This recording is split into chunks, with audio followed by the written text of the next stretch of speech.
Jakarta, 17 Agustus 1945, atas nama bangsa Indonesia, Soekarno-Hatta. Halo semuanya, dalam video ini saya akan membahas pelajaran dari sejarah lahirnya Pancasila bagi generasi muda. Sebelumnya, perkenalkan saya Ika Aprilia Susanto dengan NIM 0483468833. Video ini dibuat untuk memenuhi tugas 1 mata kuliah Pancasila. Pancasila bukan hanya dasar negara Indonesia, tetapi juga hasil dari perjuangan panjang dan kebijaksanaan para pendiri bangsa. Melalui proses di BPUPKI, Piagam Jakarta hingga PPPKI, kita bisa belajar bagaimana nilai-nilai persatuan, toleransi, dan musyawarah menjadi dasar berdirinya Indonesia. Semua bermula pada tahun 1945 ketika Jepang membentuk BPUPKI atau Badan Penyelidik Usaha-Usaha Persiapan Kemerdekaan Indonesia. Tujuannya adalah untuk mempersiapkan kemerdekaan Indonesia, termasuk merumuskan dasar negara.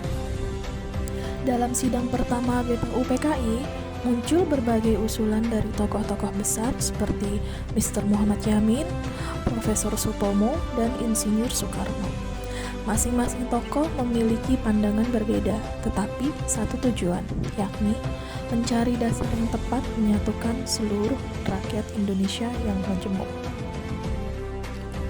Pada tanggal 1 Juni 1945, Soekarno menyampaikan pidato bersejarah yang kemudian dikenal sebagai lahirnya Pancasila. Dalam pidatonya, Soekarno mengusulkan 5 prinsip dasar, yakni kebangsaan, kemanusiaan, mufakat atau demokrasi, kesejahteraan sosial, dan ketuhanan. 5 prinsip inilah yang akhirnya disebut Pancasila, dasar negara yang bersumber dari kepribadian dan jiwa bangsa Indonesia sendiri. Setelah itu dibentuklah Panitia 9 yang bertugas menyempurnakan rumusan dasar negara. Hasil kerja mereka adalah Piagam Jakarta yang disepakati pada 22 Juni 1945. Pada piagam ini, sila pertama berbunyi, ketuhanan dengan kewajiban menjalankan syariat Islam bagi pemeluk-pemeluknya. Rumusan ini menunjukkan semangat kompromi dan saling menghargai antar golongan, antara nasionalis dan religius demi persatuan bangsa. Setelah Indonesia merdeka pada 17 Agustus 1945, PPKI atau Panitia Persiapan Kemerdekaan Indonesia kembali membahas dasar negara.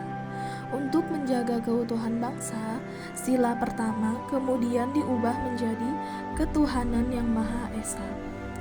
Perubahan ini disepakati bersama pada 18 Agustus 1945 dan pada hari itulah Pancasila secara resmi disahkan sebagai dasar negara Indonesia. Keputusan ini menunjukkan bahwa kepentingan bangsa jauh lebih penting daripada kepentingan kelompok. Dari proses panjang lahirnya Pancasila, kita bisa memetik banyak pelajaran. Pertama, semangat persatuan di tengah perbedaan. Kedua, pentingnya musyawarah untuk mencapai mufakat. Dan ketiga, pengorbanan demi kepentingan bangsa di atas segalanya. Nilai-nilai inilah yang menjadikan Pancasila bukan hanya sebagai dasar negara, tetapi juga pedoman moral bagi kita semua. Sebagai generasi muda, kita memiliki tanggung jawab untuk menjaga dan mengamalkan nilai-nilai Pancasila dalam kehidupan sehari-hari.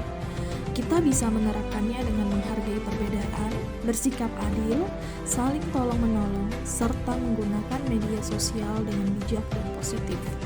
Mari kita buktikan bahwa semangat persatuan dan gotong royong yang dulu ditunjukkan para pendiri bangsa masih hidup di hati kita sampai sekarang.